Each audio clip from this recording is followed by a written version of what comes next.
Je préfère les reptiles de compagnie faciles à manipuler. Voici 5 reptiles faciles à manipuler auxquels vous n'avez probablement jamais pensé.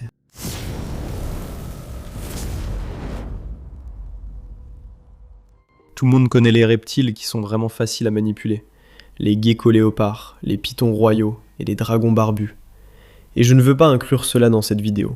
Cette vidéo présente des animaux très faciles à manipuler auxquels on ne pense pas toujours. Si vous cherchez une vidéo sur les geckos léopards, il y en a une ici que j'ai vue plus tôt aujourd'hui. Je porte la même chemise par hasard. Voici quelque chose à laquelle vous n'avez sans doute pas pensé. Numéro 5, les boas de Duménil. Maintenant, les boas de Duménil font partie de ces animaux étranges que tout le monde connaît aujourd'hui. Mais il y a 5 ou 6 ans, ils étaient plutôt méconnus. Le prix était très bas, puis il a augmenté. Mais ils sont à nouveau abordables. Je tiens à dire que les boas de Duménil sont incroyablement cool. Rien que leur motif qui leur permet de se fondre dans leur environnement. Donc, ces animaux se trouvent à Madagascar, partout dans le pays. Enfin, dans la majeure partie du pays. La couleur de leurs écailles varie selon leur emplacement sur cette immense île, qui est aussi un pays. Parfois, elles sont plus foncées. Parfois, ils tirent davantage sur le saumon ou l'argile. J'ai eu plusieurs couleurs différentes chez les boas de Duménil que j'ai eu, au total 3. Permettez-moi de dire qu'à poids égal, c'est sans doute le serpent le plus fort. Bien sûr, c'est mon avis et une supposition, et il n'y a aucune preuve réelle de cela. Mais j'ai manipulé pratiquement tous les serpents que l'on peut garder comme animal de compagnie. C'est vraiment courant, vous savez ?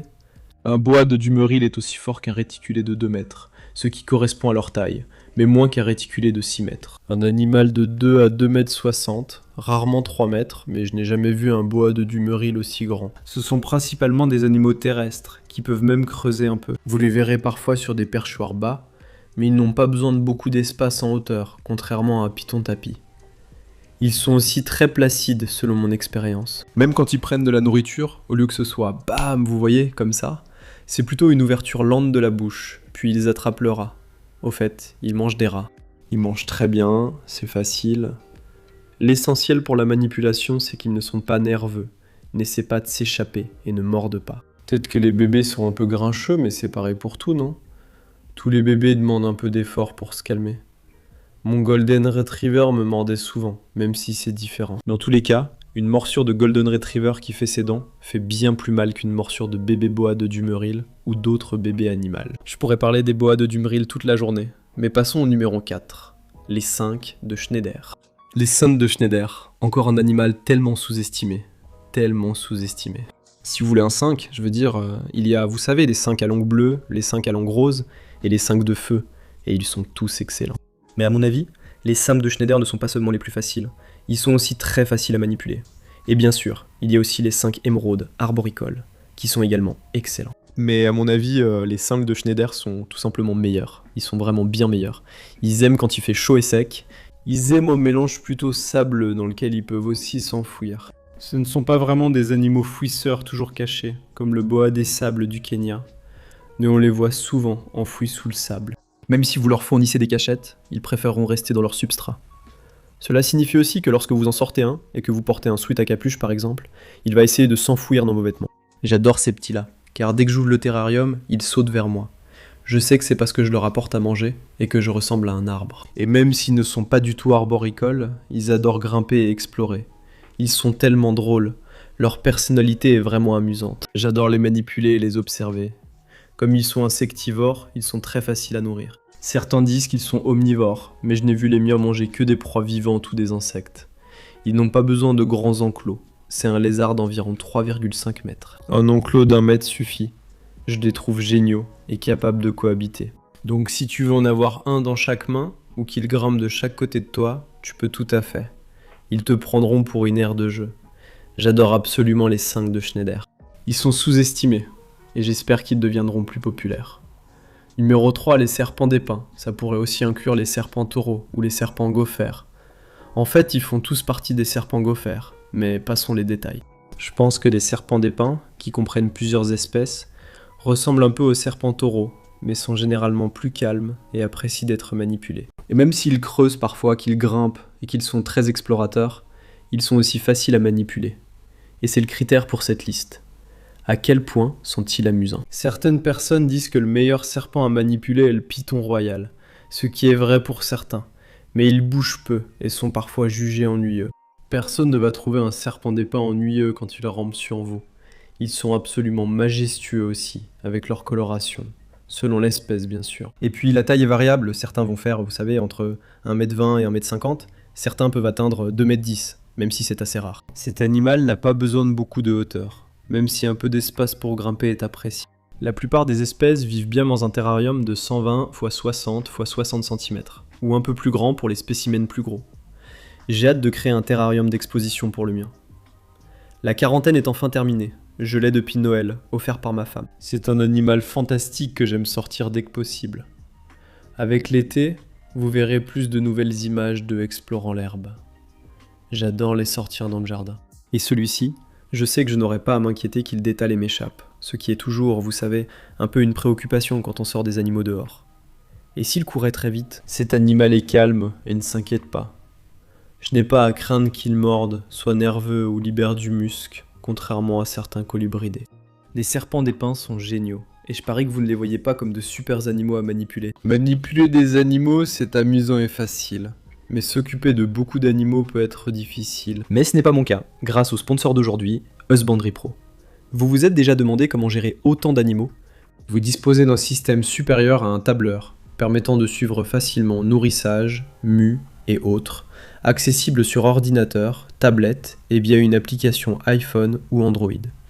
C'est très simple, il suffit d'enregistrer vos nourrissages. Pour connaître la date du prochain nourrissage, activez une notification push.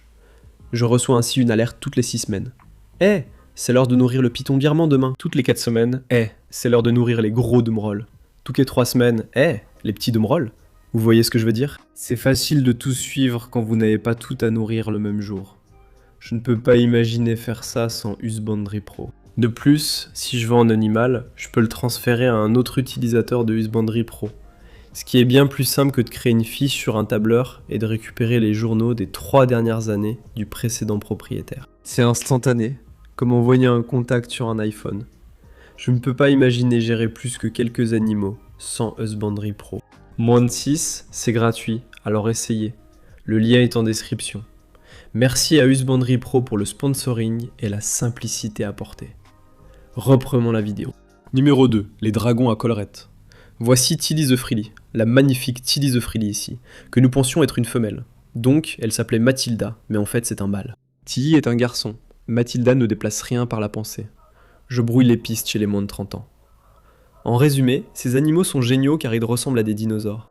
Vous voyez des photos d'eux avec leurs collerettes déployées, c'est amusant. Je fais une vidéo sur les 5 meilleurs animaux à manipuler, et Tilly m'a montré sa collerette quand j'ai essayé de le sortir aujourd'hui, lui. Ces animaux sont parfois paresseux. Ils restent sous leur lampe chauffante et ne remarquent même pas si vous ouvrez la porte. Quand vous tentez de les attraper, ils se demandent ce qui se passe. Ils peuvent montrer leur collerette, ouvrir la bouche et exhiber leur croc. Mais je l'ai ensuite pris sans problème. Gardez à l'esprit que quand ils sont bébés, ils peuvent être un peu craintifs. J'en ai 2 Australiens, donc celui-ci est un Indonésien en fait. Et j'ai 2 dragons à collerette australiens, Squidgy et Luigi. Maintenant Luigi est grand et superbe, avec une large collerette qui permet de le distinguer, notamment car elle descend presque à ses coudes. Et il est fou. Il ne veut pas encore être manipulé, il est encore un peu jeune, mais Squidgy n'a aucun problème à être manipulé. C'est une femelle. Cela demande un peu d'effort quand ils sont bébés, mais adultes, les Australiens deviennent plus grands, et les Indonésiens atteignent la taille d'un dragon barbu. Je peux les manipuler à peu près comme un dragon barbu. Je veux dire, ils peuvent bouger un peu plus. Mais depuis combien de temps regardez-vous cette vidéo? On doit être à 8 minutes de la vidéo, et cet animal a à peine bougé. Très facile à nourrir, mais il demande beaucoup d'insectes et un grand enclos. Le mien est dans celui-ci, qui mesure 1,20 m de haut, 1,20 m de large, et 60 cm de profondeur, soit environ 900 litres. Squidgy et Luigi auront l'un des grands, juste derrière moi. L'un est déjà fini, on le distingue à peine car il est flou, mais il est superbe. Il est pour les varans. L'autre sera pour Squidgy et Luigi. Il fait environ 1100 litres. J'ai hâte de l'installer. Numéro 1, vous n'y avez sans doute pas pensé, les geckos Lechianus. Quand j'ai commencé à parler des Lechianus, ils étaient stigmatisés, vus comme le croque-mitaine. C'était ce gros animal qui allait grogner contre vous. Et ils peuvent l'être.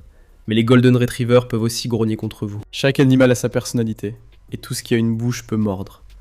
Il n'y a donc aucune garantie qu'il ne mordra pas, mais c'est très rare. Et les geckos Lechianus que j'ai eus, Dave et Diane, ont été adorables. Absolument simples et faciles à entretenir. Des super personnalités, faciles à nourrir. Préparer un aliment en poudre et ajouter quelques insectes. Le tour est joué. Donc je maintiens ce que je dis, même si dans les commentaires je suis sûr que des gens ayant eu de mauvaises expériences me diront le contraire. Mais j'ai aussi eu de mauvaises expériences avec les serpents des blés. Mes 3 premiers serpents des blés étaient impossibles à manipuler. J'ai juste eu de la malchance. Et les 20 suivants que j'ai eus étaient super. Et les Gecko-Lichianus sont assez grands, parce que les geckos à crête évidemment pourraient aussi être sur cette liste. Mais j'ai déjà fait une vidéo à ce sujet, en incluant cette espèce. Alors que les Gecko-Lichianus sont similaires, mais ils sont plus grands, ils sont plus robustes. On dirait pas qu'ils sont aussi fragiles, et leur queue ne se détache pas aussi facilement que celle d'un gecko à crête. Ils sont aussi faciles à maintenir, il suffit d'un terrarium un peu plus grand. Leur alimentation est similaire. L'humidité et la température sont presque identiques, donc les Gecko-Lichianus sont vraiment géniaux. Dites-moi dans les commentaires ci-dessous, quels sont vos animaux préférés à manipuler, auxquels on ne penserait pas forcément. Et comme on fait des vidéos les lundis et jeudis, ça veut dire qu'on se retrouve dans la prochaine vidéo.